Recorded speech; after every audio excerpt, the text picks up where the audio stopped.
दादी अच्छी या नानी। ये कहानी शुरू होती है विद्या सदन से, जहाँ विद्या अपने पति, बेटे, बहू और पोते पोतियों के साथ रहती थी। सुबह सुबह विद्या की सहेली विमला बड़बड़ाते हुए उसके घर आती है। ब्याह कर इन बेटियों को इनके घर की करो, और उसके बाद भी घर का कलेश खत्म ही नहीं होता। अरे क्या हो गया विमला, ऐसा क्यों रो रही है तू? अरे तो कैसे बर्दाश्त करूं विद्या। पहले तो मेरी बेटी शादी नहीं करना चाहती थी, तो जानती है कितनी मुश्किलों से प्रिया की डोली उठवाई थी मैंने। 32 साल की कोई उम्र होती है शादी करने की। जब तेरी मेघा का बेटा 6 साल का हो गया, तब तो मेरी बेटी दुल्हन बनी, और उसमें भी शादी के 4 दिन बाद ही यहाँ आकर बैठ गई। ये सुनते ही रसोई में काम कर रही प्रेरणा बाहर आकर कहती है,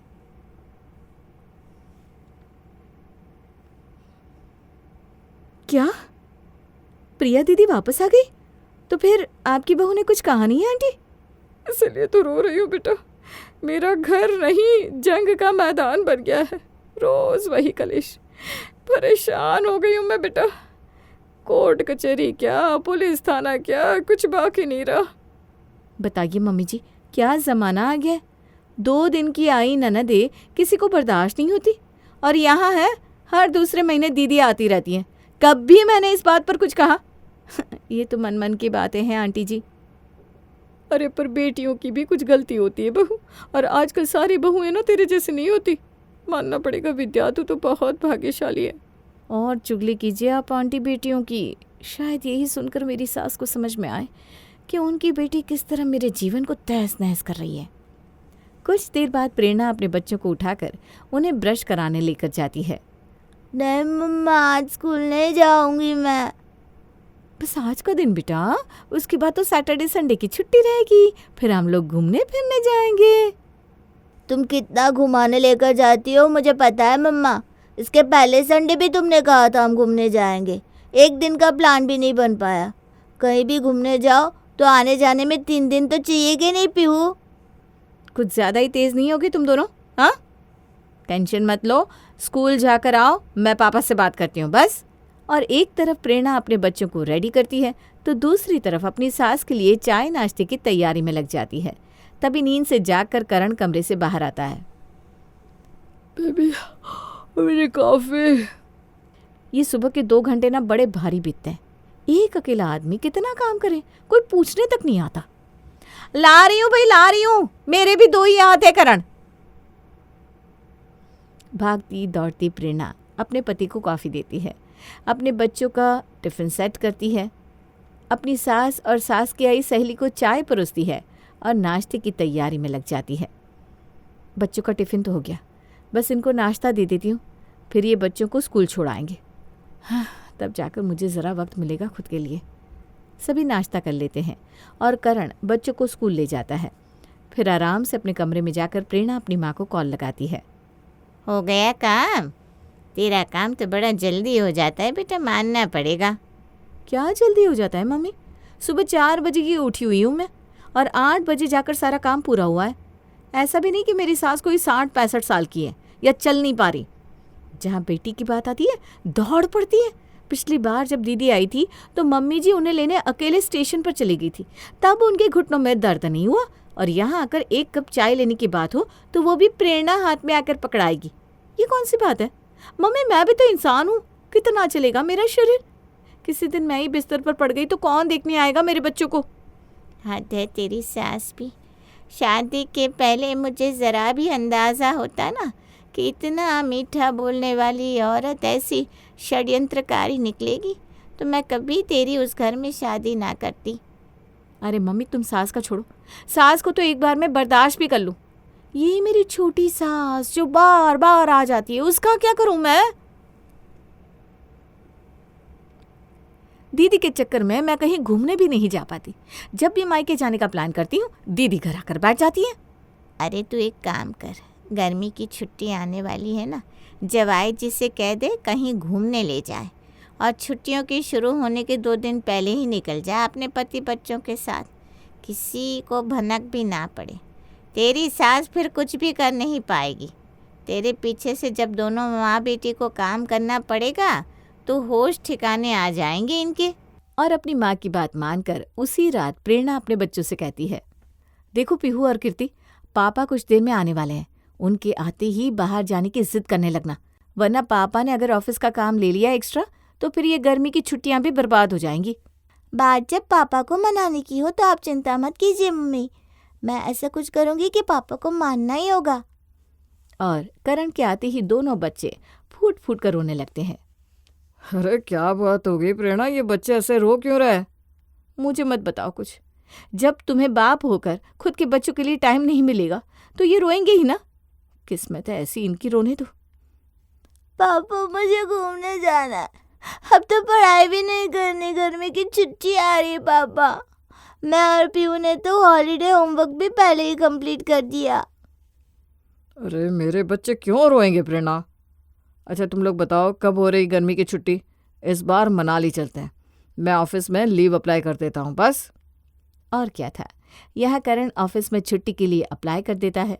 वहां अपनी सास को बिना भनक लगाए प्रेरणा कपड़े पैक करना शुरू कर देती है। देखो तुम दोनों बच्चों, गलती से भी दादी के सामने ये मत कह देना कि हम घूमने जा रहे हैं। हम जिस दिन जाएंगे ना उस तारीख को डायरेक्टली दादी को सरप्राइज देंगे, ठीक है? और तभी दरवाजे से अंदर आता हुआ करण कहता है, तुम्हें मम्मी को सरप्राइज देना था प्रेरणा? ओहो, तो मुझे बताती। मैंने तो मम्मी को बता दिया कि हम चारों बाहर गांव जा रहे हैं। अभी तक तो उन्होंने 10 गांव के लोगों को भी बता दिया होगा फ़ोन करके। सत्यानाश! 10 शहर को बता दे, बस दीदी को ना बताए। भागती हुई प्रेरणा अपनी सास के कमरे में जाती है, जहां वो देखती है कि उसकी सास उसकी ननद मेघा से ही बात कर रही है। हाँ बेटा, बस ये 4 लोग ही जाएंगे। नहीं नहीं, मुझे क्या टेंशन, मेरे लिए हर बार एक काम वाली तो रख ही देते हैं। तेरे पापा जी भी तो है ना साथ में, टेंशन की कोई बात नहीं है बेटा। बड़ी फिक्र करती है तू मेरी बच्ची। कब जा रहे हैं मम्मी ये लोग? बस 3 दिन बाद। आज मंगलवार हुआ ना, शुक्रवार को निकल जाएंगे चारों। ये सुनते ही अगली सुबह मेघा अपने पति और बच्चों के साथ अपने मायके पधार जाती है। अरे भाभी कहाँ हो? नानी नानी। किचन में काम कर रही प्रेरणा जैसे ही अपनी ननद की आवाज़ सुनती है, तवे पर चढ़ी उसकी रोटी जल जाती है। ये क्या, दीदी आ गई? नहीं नहीं नहीं नहीं नहीं, ये मेरा वहम होगा। अभी तो बच्चों की स्कूल बंद भी नहीं हुई, अभी नहीं आ सकती। अरे भाभी मुझे देखकर छिप गई क्या? कम से कम घर के इकलौते दामाद के लिए ही ठंडा पानी ला दो, इतनी गर्मी में तुम्हारे घर आए हैं। हड़बड़ाकर प्रेरणा हॉल में आती है।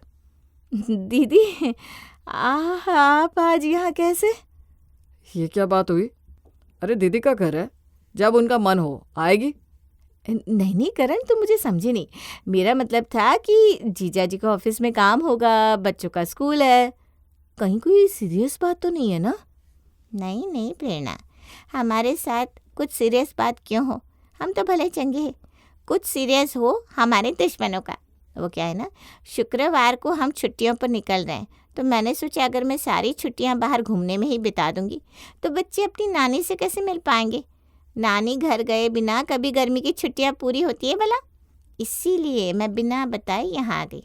बस 3 दिन की बात है, उसके बाद तुम घूमने चली जाना और मैं मनाली निकल जाऊंगी। ठीक है बेटा, जो बिना बताए आ गई। वैसे भी ये तेरा घर है, कोई पराया घर नहीं है जो तू बता कर आएगी। कीर्ति पीहू, तुम दोनों स्कूल जा रहे हो? मत जाओ ना, आज मैं आया हूँ, हम तीनों साथ में खेलेंगे। ये छुट्टी छुट्टी छुट्टी, आज मेरा भाई आया है। कोई छुट्टी नहीं, वैसे भी तुम्हारे स्कूल ट्यूसडे से बंद हो रहा है और हम इसी फ्राइडे घूमने जा रहे हैं। ऐसे ही 2 दिन का अटेंडेंस मिस हो जाएगा।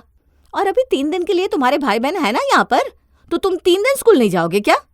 बीमार हुए थे तभी तो 1 हफ्ते के लिए छुट्टी ली थी तुमने। रहने दीजिए ना भाभी, कौन सा ये 2-4 दिन स्कूल जाकर कोई डॉक्टर या इंजीनियर बनकर बाहर आ जाएगा। या फिर रोनी आ गया है इसलिए आप मेरे भतीजे भतीजियों को घर पर नहीं रोकना चाहती हैं? वरना लंच डेट पर जाने के लिए तो आप फ़ौरन इनकी स्कूल से छुट्टी करवा देती है, नहीं भाई? हाँ प्रेरणा, कौन सा रोज रोज रोनिया आता है। अभी तो मेघा आई ही थी कि अब तक उसने 2 बार अपनी भाभी को ताना दे भी दिया था। भाई अभी तो 3 दिन और बाकी थे, न जाने कैसे बीतने वाले थे। अरे तुझसे तो कोई बात ही करवा ले बहू, काम काज छोड़कर यहाँ बैठ जाएगी। अब मेहमान घर पर आए हैं, चाय नाश्ते का इंतजाम कर। भाभी, खाने में मिर्ची मत डालिएगा। रोनी बिना मिर्च का खाना ही खाता है। और उनके लिए खास करके प्याज की सब्जी बनाइएगा, वरना बिना प्याज की सब्जी के ये खाना छूते भी नहीं, आप जानती हैं ना। किचन में जाकर प्रेरणा खाने की तैयारी करने लगती है। नानी, मुझे 100 रुपया दो ना, मुझे आइसक्रीम खानी है। बस आइसक्रीम खाएगा मेरा बेटा, और कुछ नहीं? वैसे तो बर्गर भी खाना था नानी, पर ज़्यादा जंक फूड नहीं खाना चाहिए ना। अरे थोड़ा सा मन हो खाने का तो खा लेना, इससे कुछ नहीं होता। इतनी मुश्किल से तो मेरा लाडला मेरे घर आता है। ये ले बेटा 200 रुपये, सामने वाले आइस पार्लर से बर्गर और आइसक्रीम खाकर झटपट से आ जा, और देख कर जाना गाड़ियाँ चलती है सड़क पर। रोनी बर्गर और आइसक्रीम लेकर अपने घर पहुंचता है, जिसे देखते ही पीहू और कीर्ति उसके आगे पीछे डोलने लगते हैं। मुझे भी खिलाओ ना रोनी, मैं तो जब भी अपने लिए चिप्स लाता हूँ तुम्हें देता हूँ ना। अपना आइसक्रीम मुझे दो। अच्छा, एक ही बाइट दे दो। नानी ने इन पैसों से सिर्फ मुझे ही खाने को बोला था। अगर तुम लोग खाओगे तो तुम्हारे दांतों में कैविटीज हो जाएगी, और दूसरों के पैसे से खाने वालों के नाक भी लंबे हो जाते हैं।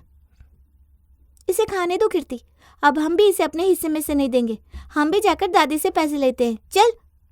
पीहू और कीर्ति भागते हुए दादी के पास जाते हैं और उनसे पैसे मांगते हैं, जिस पर विद्या कहती है, अभी परसों अपने माँ बाप के साथ गया था ना तू बाहर खाने के लिए, हैं? अब फिर से पैसे चाहिए? पेट है कि कुआं तुम दोनों का, जो भरता ही नहीं। बाहर का खा खा कर दोनों बीमार पड़ोगे, और फिर तुम्हारी माँ मुझ पर चढ़ने आ जाएगी। तो फिर आपने रोने को तो पैसे दिए ना दादी, हमें भी दो। चल जाए यहाँ से, सोने दे मुझे। विद्या के मना करते ही पीहू और कीर्ति जोर जोर से रोने लगते हैं।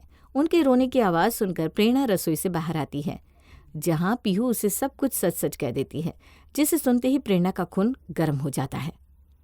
ये सब सुनने के बाद अगर बहू चिल्लाए तो फिर सब कहते हैं, 2 दिन की आई हुई बहू को ननद राज नहीं आ रही। अरे कैसे राज आएगी भाई? मेरा बच्चा बच्चा नहीं है क्या? अपना खून तो यही है, इसे छोड़कर नाती की सेवा हो रही है। अरे भाई, मेरे साथ करते करते मेरे बच्चों के बीच में भी भेदभाव करने लगे ये लोग। तू क्यों रोता है बेटा? तेरी माँ अभी जिंदा है। ये लो 500 रुपये, तुम दोनों भाई बहन बाहर खा कर आओ, जाओ। इस सब के बाद वैसे भी प्रेरणा का मूड खराब था। तभी कुछ देर बाद अचानक कीर्ति के रोने की आवाज़ सुनाई देती है। सभी उस आवाज़ को सुनकर कीर्ति के पास जाते हैं, जहां वो देखते हैं कि रोनी कीर्ति की ड्राइंग बुक में ड्राइंग कर रहा है। छोड़ दे ड्राइंग बुक को, वरना मैं मारूंगी। ये लो भाई, अब इस बच्चे को तुमने मुक्का मारना भी सिखा दिया। अपने बेटे को पिटवाने के लिए लाती हूँ क्या मैं यहाँ? हैं? ये सब कर रही हो तुम? छोड़ो मेरे बेटे को। नहीं बुआ, इसने कीर्ति की ड्राइंग बुक को फाड़ दिया है। अब कीर्ति कल स्कूल में जाकर क्या दिखाएगा? तुम्हें ही रहना था ना घर पर, मैं तो कह रही थी स्कूल चले जाओ। चले जाते स्कूल तो इतना ड्रामा तो नहीं होता। कीर्ति पीहू रोते हैं और रोनी के साथ लड़ने लगते हैं। अपने बच्चों को बचाती हुई मेघा पीहू को एक थप्पड़ मार देती है, जिसके बाद प्रेरणा उस पर टूट पड़ती है। इसीलिए आई थी क्या दीदी आप यहाँ? जरा सी भी बर्दाश्त नहीं होती आप लोगों को हमारी खुशी। जानती नहीं हूँ क्या मैं कि आपका यहाँ आना इत्तेफाक नहीं है? कल मम्मी जी ने आपको बता दिया था कि हम जा रहे हैं घूमने, और बस आप यहाँ धमक पड़ी। पीहू के सर पर हाथ रखकर कसम खाती हूँ कि मैं। एकदम चुप। कसम खानी है तो अपने बेटे के सर पर हाथ रखकर कसम खाइए। अपने घर के दूसरे कमरे से इस तरह से चीखने चिल्लाने की आवाज सुनकर संतोष अपने कमरे से उठकर बाहर आता है। क्या छोटे बच्चों की तरह लड़ाई कर रही हो तुम लोग? हाँ, क्या हो गया? क्या चाहिए रोने को? चलो, मैं तुम तीनों को एक नई ड्राइंग कॉपी दिला कर लाता हूँ। चलो तीनों एक दूसरे से दोस्ती कर लो, वरना टॉफी किसी को नहीं मिलेगी। ये सुनते ही तीनों बच्चे एक दूसरे के गले लग जाते हैं। बच्चों का क्या है, वो तो लड़ते हैं फिर जुड़ते भी हैं। अब तुम लोग इस छोटी छोटी बातों में खुद भी लड़ाई करोगे क्या? पर बच्चों का क्या है, वो तो 1 मिनट में दोस्ती कर लेते हैं और 1 मिनट में कलेश। इस मसले के शांत होने की कुछ देर बाद ही कीर्ति अपनी मम्मी के पास आकर कहता है, मैंने फ्रिज में छुपाकर आइसक्रीम रखी थी मम्मी, वो उसने खा ली। वो यहाँ क्यों आता है? बस 2 दिन और मेरे बेटे, उसके बाद तो हम मनाली जा रहे हैं ना, बस 2 दिन बर्दाश्त कर ले। मैं सब समझ रही हूँ। ये सब ना तेरी बुआ का षड्यंत्र है। उसने ही कान भरे होंगे रोनी के कि घर में ऐसा घमासान हो जाए कि हमारा जाना ही कैंसिल हो जाए। जैसे तैसे किसी तरह शुक्रवार आ ही जाता है। अपना सामान बांधकर जैसे ही घर से जाने के लिए प्रेरणा तैयार होती है, नेहा बेहोश होकर फर्श पर गिर पड़ती है। अरे करण, देख तेरी बहन को क्या हो गया। अरे प्रेरणा, जल्दी आ। ये लो, इनका ड्रामा शुरू हो गया कैंसिल हमारा ट्रिप। सभी मेघा के चेहरे पर पानी डालकर उसे होश में लाते हैं। तू ठीक तो है ना बेटा? मैं ठीक हूँ मम्मी। भाभी को लग रहा होगा कि मैं ड्रामा कर रही हूँ, पर क्या करूँ, पता नहीं कैसे चक्कर आ गए। लगता है अब तो ट्रिप पर भी जा नहीं पाऊँगी। तू भी मामा लगता है रोनी का करण। मामा में तो 2 माँ होते हैं। तू ही अपने साथ मेरे बेटे को ले जा। वो तो मैं लेकर जाऊंगा दीदी, पर आपकी तबीयत ठीक नहीं है। आपको इस हालत में छोड़कर हम मनाली नहीं जाएंगे। या तो मनाली आप भी हमारे साथ जाएंगी या कोई नहीं जाएगा। अरे पर फिर कीर्ति और पीहू का क्या होगा? कितना मन था उनका घूमने का। तो मेरा रोनी बच्चा नहीं है क्या? ये दोनों घूमने जाएंगे और वो घर पर रहेगा। अच्छा लगता है क्या? अरे आता ही कब है मेरा नाती यहाँ? मैं जा रही हूँ अपने बच्चों को लेकर घूमने के लिए। आपको अपनी बहन के पास रहना है करण, तो आप रहिए। उनकी दादी को भले नानी बनने का शौक हो, पर मुझे मम्मी से पहले माँ बनने का शौक है। यहाँ मेरे बच्चों को देखने वाला कोई नहीं, उन्हें मुझे ही देखना है। मैं तो इन्हें लेकर घूमने जाऊंगी ही। और जैसे ही प्रेरणा ये कहती है, वहां से फिर मेघा शुरू हो जाती है और इन दोनों की लड़ाई चलते चलते ट्रेन का वक्त निकल जाता है। ट्रेन मिस हो जाती है और हमेशा की तरह इस बार की गर्मी की छुट्टियां भी प्रेरणा जी को रसोई में ही बितानी पड़ती है।